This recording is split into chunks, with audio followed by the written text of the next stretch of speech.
Nous ouvrons la page éducation de cette édition d'information avec le début hier sur l'ensemble du territoire national des épreuves écrites comptant pour la session 2014 du brevet d'études du premier cycle BEPC. L'on dénombre près de 35 810 candidats qui ont planché hier sur les épreuves de français, dont l'étude de texte ou encore la dictée. Davantage de précision avec Gabriel Guénal-Emami et Richard Moubiwa.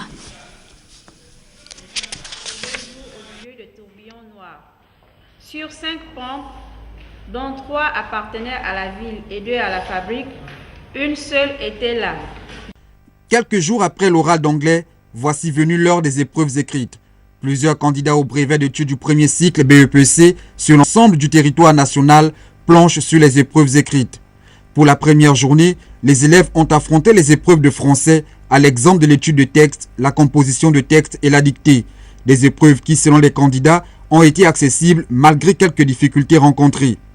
Première épreuve, on a fait l'épreuve d'études et textes. Ça parlait de Carmen et de sa bonne européenne. Oui. Et on a fait l'épreuve de composition française. On nous a demandé 3 sujets. Le premier sujet d'imaginer une suite de textes. Le deuxième sujet de faire parler les personnages. Et le troisième sujet, on nous a demandé de faire l'argumentation. À l'étude des textes, j'ai trouvé ça un peu difficile au niveau de la compréhension parce que je ne m'en sors pas à la nature et en fonction, mais au vocabulaire et expression orale et personnelle, c'était bien, c'était abordable. Oui, avec ce début, je suis très confiant. Pour mon examen est dans la poche, je suis très confiant. Et le matin, on a commencé par l'étude des tests. Ça m'a semblé plus facile.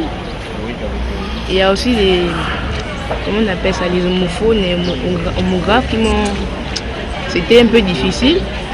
Bon, là, je n'ai pas travaillé ça parce qu'il n'y avait pas beaucoup de temps. Toutes les dispositions ont été prises par les plus hautes autorités pour que cet examen se déroule dans de très bonnes conditions. Nous entamons l'épreuve de dictée. Les candidats sont là, sont arrivés à l'heure, les surveillants également. Et tout se déroule parfaitement bien, comme vous pouvez le constater. Et puis ce matin, on surveille, on demande aux candidats de laisser les sacs, on fouille les bancs. En tout cas, les surveillants de salle ont des consignes strictes par rapport à la surveillance. Pour la seconde journée, les candidats affronteront les épreuves d'histoire-géographie, d'éducation artistique ou civique et la science physique. Soulignons toutefois que 20 400 élèves prennent part à cet examen dans la province de l'Estuaire et au total 35 815 sur l'ensemble du territoire national.